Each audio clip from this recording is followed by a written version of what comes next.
ఈ వివరణాత్మక విశ్లేషణకు స్వాగతం.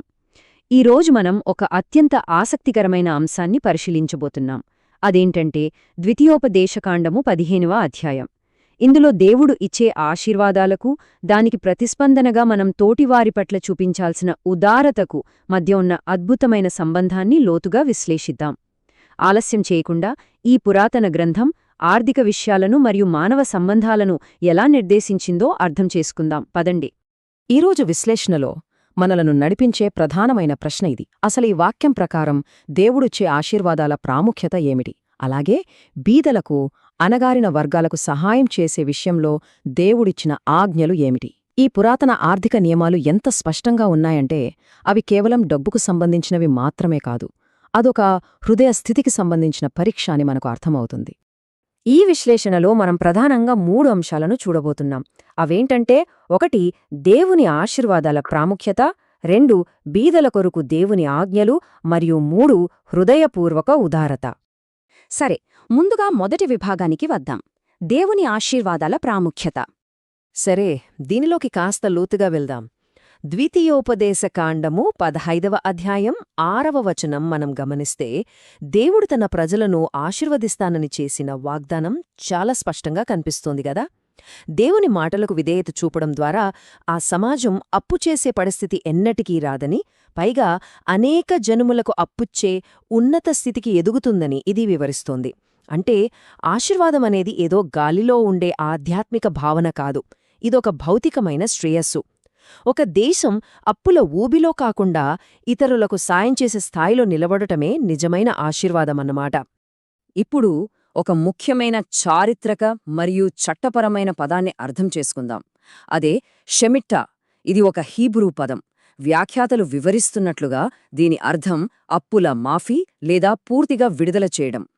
ప్రతి 7 ఏళ్లకొకసారి ఇజ్రాయేలీల మధ్య ఉన్న అప్పులను పూర్తిగా రద్దు చేసే ఒక అద్భుతమైన సంక్షేమ వ్యవస్థ ఇది.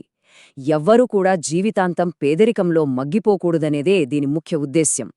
ఇది కేవలం ఒక ఆర్థిక నియమం మాత్రమే కాదొండోయ్, సంపద అంతా దేవునిదే అని తెలియచేస్తూ దేవుని మీద సమాజం పూర్తిగా ఆధారపడటాన్ని ఇది ప్రతిబింబిస్తుంది. ఇక్కడ 7 అనే సంఖ్యకు ఎంతో బలమైన ప్రాముఖ్యత ఉంది. బైబిల్ గ్రంథాల ప్రకారం చూస్తే సృష్టి 6 రోజులు జరిగి 7వ రోజు విశ్రాంతి తీసుకోబడింది కదా. సరిగ్గా అదే స్ఫూర్తితో ఈ 7వ సంవత్సరం అనేది కేవలం భూమికి విశ్రాంతి ఇవ్వడమే కాదు, తోటివారి అప్పులను రద్దు చేసే సమయం కూడా. నిజం చెప్పాలంటే దేవుడు మన అవసరాలు తీరుస్తాడన్న విశ్వాసానికి, అలాగే తోటివారి పట్ల మనకున్న నిజమైన ప్రేమకు ఇదొక పెద్ద పరీక్ష. మన సొంత సంపదను కాపాడుకోవాలనే స్వార్థాన్ని విడిచిపెట్టి తోటివారికి స్వేచ్ఛనివ్వడమంటే అది ఆ కాలంలో మామూలు విషయం కాదు. ఈ వ్యాఖ్యానాన్ని ఒక్కసారి జాగ్రత్తగా గమనిద్దాం. ఆశీర్వాదమనేది మానవ ప్రయత్నంతో కాదు, సాక్షాత్తు యెహోవాతోనే ప్రారంభమవుతుంది. వివిధ మూలాలు నిష్పక్షపాతంగా వివరిస్తున్నట్లుగా ఈ ఆశీర్వాదమనేది దేవుని నిబంధనకు విధేయత చూపడంపై ఆధారపడి ఉంటుంది. మన కష్టం వల్లే అంతా సాధించామనే గర్వం ఉండకూడదని ఇది గుర్తుచేస్తుంది. దేవుడొక సమాజాన్ని ఆశీర్వదించేది కేవలం వాళ్లవరకే ఆ సంపదను దాచుకోమని కాదు, వాళ్లు ఇతరులకు ఆశీర్వాదకరంగా మారడానికి, వారిని సన్నద్ధం చేయడానికే అని ఈ వ్యాఖ్యానాలు చాలా స్పష్టం చేస్తున్నాయి. సరే, ఇప్పుడు మన 2వ విభాగానికి వద్దాం. బీదల కొరకు దేవుని ఆజ్ఞలు.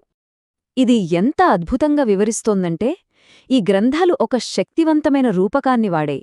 ఒకవైపు చూస్తే కఠినమైన హృదయం, మూసుకున్న చేయి అనే ప్రతికూల విధానముంది.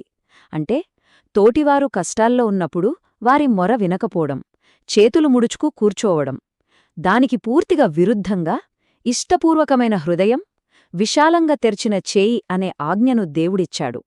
స్వార్థాన్ని వదిలేసి అప్పుల రద్దుతోపాటు మన సొంత అవసరాలను పక్కన పెట్టి మరీ తోటివారికి అండగా నిలబడాలనేదే దీనిలోని అసలైన అంతరార్థం.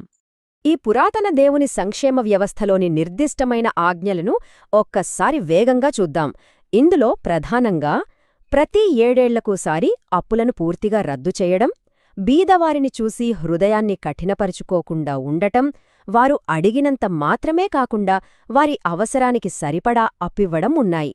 ఇంకా ముఖ్యమైనదేంటంటే 6 సంవత్సరాలు సేవ చేసిన దాసులకు 7వ సంవత్సరంలో స్వేచ్ఛనివ్వాలి. అంతేకాదు సుమా, వారిని ఖాళీ చేతులతో అస్సలు పంపకూడదు.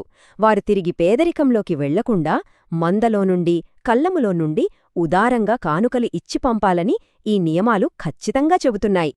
ఇప్పుడు ఇక్కడ నిజంగా ఆసక్తికరమైన విషయమేమిటంటే, అప్పులు మాఫీ చేయడం లేదా విడుదల చేయడం అనే భౌతికమైన ఆర్థిక చర్య క్షమాపణ అనే ఆధ్యాత్మిక భావనతో ఎంత లోతుగా ముడిపడి ఉందో వ్యాఖ్యాతలిక్కడ వివరిస్తున్నారు. తోటివారి ఆర్థిక అప్పులను క్షమించడం అనేది దేవుని స్వభావాన్ని అనుకరించడమే. పాపాలను లేదా ఆధ్యాత్మిక అప్పులను దేవుడు ఎలా క్షమిస్తాడో మనం కూడా తోటివారి ఆర్థిక అప్పులను అలా క్షమించాలని ఈ ఆధారాలు ఎంత అద్భుతంగా అనుసంధానం చేస్తున్నాయో కదా. ఈ గ్రంథంలో ఒక ఆసక్తికరమైన వ్యత్యాసం మనకు కనిపిస్తుంది.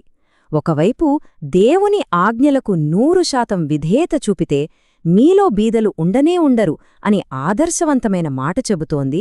కాని మరోవైపు మన మానవ లోపాలు, అవిధేయతల వల్ల బీదలు దేశంలో ఉండకమానరు అనే కఠినమైన ఆచరణాత్మక వాస్తవాన్ని కూడా అంగీకరించింది. సమాజంలో ఎప్పటికీ ఎవరో ఒకరు కష్టాల్లో ఉంటారు కాబట్టే ఎప్పుడూ చేతులు తెరిచి ఉంచి సహాయం చేయడానికి సిద్ధంగా ఉండాలనే వాస్తవాన్ని ఇది నొక్కి చెబుతోంది. ఇక మనం చివరి 3వ విభాగానికి వద్దాం. హృదయపూర్వక ఉదారత. ఈ ఆజ్ఞల వెనుక ఉన్న చారిత్రక నేపథ్యాన్ని మనమిక్కడ అర్థం చేసుకోవచ్చు. ఐగుప్తులో ఇశ్రాయేలీలు బానిసలుగా ఉన్న కాలాన్ని వాళ్లు ఎప్పటికీ గుర్తు చేసుకోవాలని మూలాలు చెబుతున్నాయి. తాము దయనీయ స్థితిలో ఉన్నప్పుడు దేవుడు వారిని ఎలా విడిపించాడో గుర్తుంచుకోవడం ద్వారా ఒక బలమైన ప్రేరణ కలుగుతుంది. అదే కృతజ్ఞతతో తమ దగ్గర ఉన్న దాసుల పట్ల కూడా అదే విధమైన ఉదారతను, కరుణను చూపించాలనేదే ఈ అనుకరించి ఉదారత చూపడం అనే భావన వెనుక ఉన్న అసలు ఉద్దేశ్యం. ఈ వాక్యం చాలా లోతైనది. మనకున్న సంపద అంతా దేవుణ్ణుండే వస్తుందనే గుర్తింపు ఉన్నప్పుడు మాత్రమే నిజమైన ఉదారత సాధ్యమవుతుంది. థియోలాజికల్ వ్యాఖ్యానాల ప్రకారం దాతృత్వమనేది విచారంతో కూడిన హృదయంతోగాని బాధపడుతూగాని ఇవ్వకూడదు. దేవుడు తన ప్రజల్ను ఆశీర్వదించాడు కాబట్టి వారు కూడా ఎలాంటి స్వార్థం లేదా లెక్కలు లేకుండా సంతోషంగా తమ సహోదరులకు సహాయం చెయ్యాలని ఇది వివరిస్తోంది. అంతా దేవుడిచ్చింది అయినప్పుడు పంచుకోవడానికి ఎందుకు వెనకడాలి చెప్పండి. ఇప్పుడు ఈ భావనలు ఒకదానికొకటి ఎలా ముడిపడి ఉన్నాయో చూద్దాం. అవసరంలో ఉన్నవారికి కేవలమేదో దానం చేసి చేతులు దులుపుకోవడం కాదు. వ్యాఖ్యాతలు చెబుతున్నట్లు వాళ్లకొక సీడ్ మనీలాగా, అంటే వారు తిరిగి అభివృద్ధి చెందడానికి తగిన పెట్టుబడిలాగా ఉదారంగా అప్పివ్వాలని ఈ వచనాలు చెబుతున్నాయి.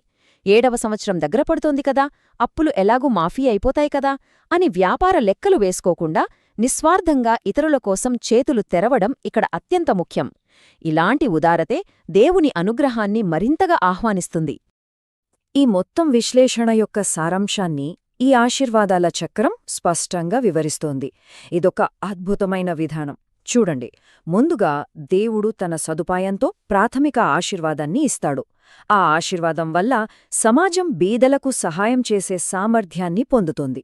ఆ సామర్థ్యంతో ప్రజలు తమ ఉదారతను ఇష్టపూర్వక హృదయంతో ఇతరులకు పంచుతారు. అలా ఇచ్చినప్పుడు దానికి ప్రతిస్పందనగా దేవుడు తన ఆశీర్వాదాలను మరింతగా రెట్టింపు చేస్తాడు. ఇలా దేవుని సదుపాయం, దానికి స్పందనగా మన ఉదారత ఒకదానికొకటి బలాన్ని ఇస్తూ ఒక అద్భుతమైన చక్రాన్ని నిర్మిస్తాయి. ఇక మనం ముగింపుకు వచ్చేశాం. ఒక లోతైన ఆలోచనతో ఈ వివరణను ముగిద్దాం.